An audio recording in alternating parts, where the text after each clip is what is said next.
But what I do know, and what I can say to your point, CeCe, is being a parent, you have a responsibility and you have a duty to make sure that your kids are in an environment as often as you can control, right? Knowing that you can't control all of it, that empowers them to feel responsible, right? And accountable to certain things. And one of those things, 1000% should be their health and wellness. Yeah.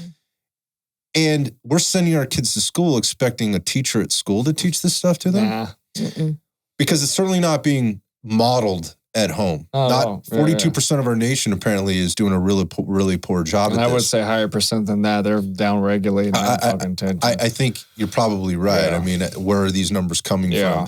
But again, it's the CDC. We know a little bit about the CDC right now.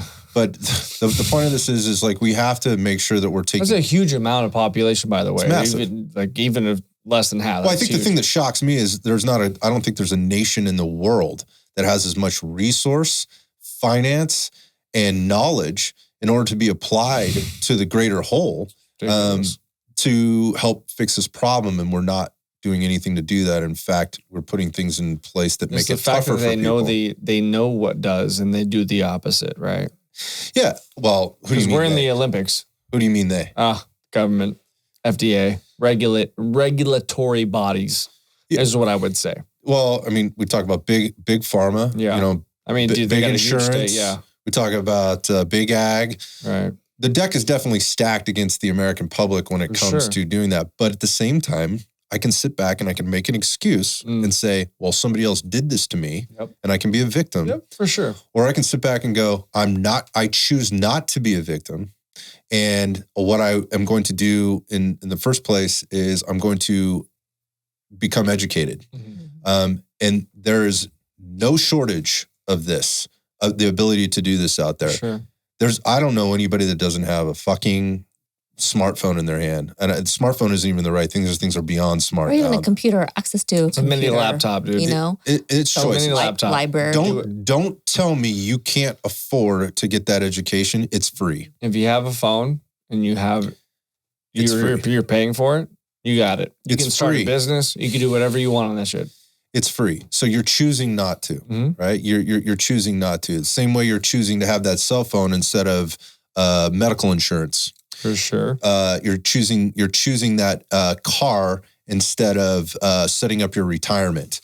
I think that again, it's a mindset thing. You've invested in something for status or for comfort or for convenience over the priorities which you should be having, which should be around your health and wellness first and taking care of yourself, so that going back to being a parent, so you can help take care of others, not forever, but for as long as you can. For sure. And so that you don't burden others. Yeah, because right now, my dad completely, worked extremely hard from young to as he is now. And I'm literally taking care of him right now, right? So all the health went out the window to make money.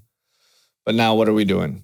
He can't even enjoy it. Can't enjoy the money, right? So we're sitting here using money for health benefits where it's like, bro, it doesn't correlate. It doesn't equate. Right. And so trading wealth for health. Yeah, man. And so I've seen it firsthand.